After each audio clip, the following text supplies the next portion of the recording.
Class 11 students, this is your unit 3rd of section 2nd, that is communication skills, of your second book, language skills book, and this is in page number 85.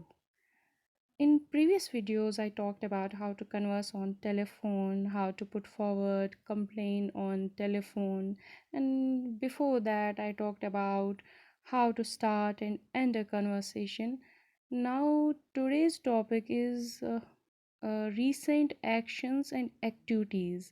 It is basically conversation, but the focus of the conversation will be on certain actions and activities done by either speaker or listener.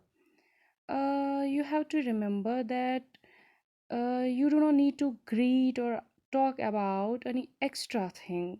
This is something where you have certain thoughts and questions or queries in your mind, and based on those thoughts, those queries, those questions, you converse with the other person.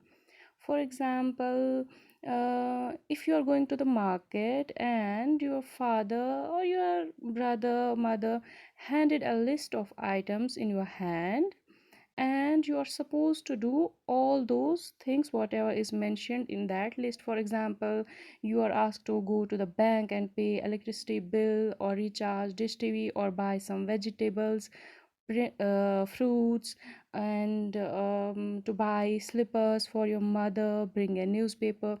So when you go to the market and while doing all these activities, suddenly you received a call from your mother or father, just to remind you that you may not forget anything, or just to check whether you have done everything. So for example, you got a call from your mother and she says, uh, hello, did you pay the electricity bill? And you will say, yes, I did. Or you will say, no ma, not yet, I'm in a grocery shop, once I'm done I will go to the bank. And then she will ask you about, do not forget to buy newspaper and also check the dates. And then you will say, yeah, sure. Or she will say that, did you recharge dish tv, have you its number with you? And you will reply accordingly.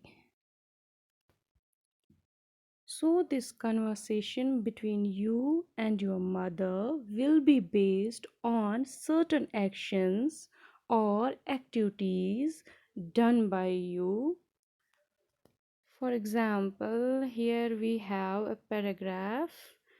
This is about a person, Sushil, who is studying somewhere else, and after his exams, he's going to return back to his hometown. And before leaving, of course, he has to do a lot of work. So let's read this paragraph.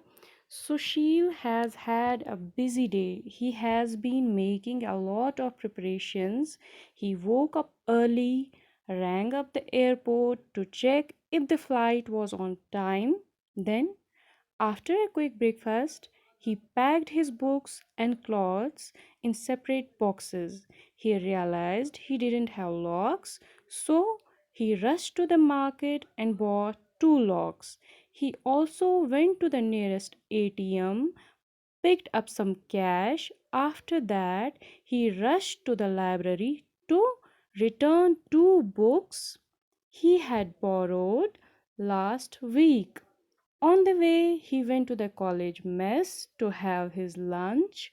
As soon as he got back, he called up his parents. Hi mom, I have completed all my packing. I will be home by 10:30 p.m. Sushil's mother is very eager to meet her son, who is coming home during the term break.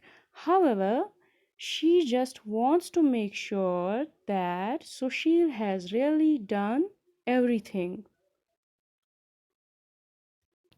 So, before boarding the flight, he called up his parents, and his mother says, Sushil, have you checked whether the flight is on time? Sushil replies, yes, I have, mother.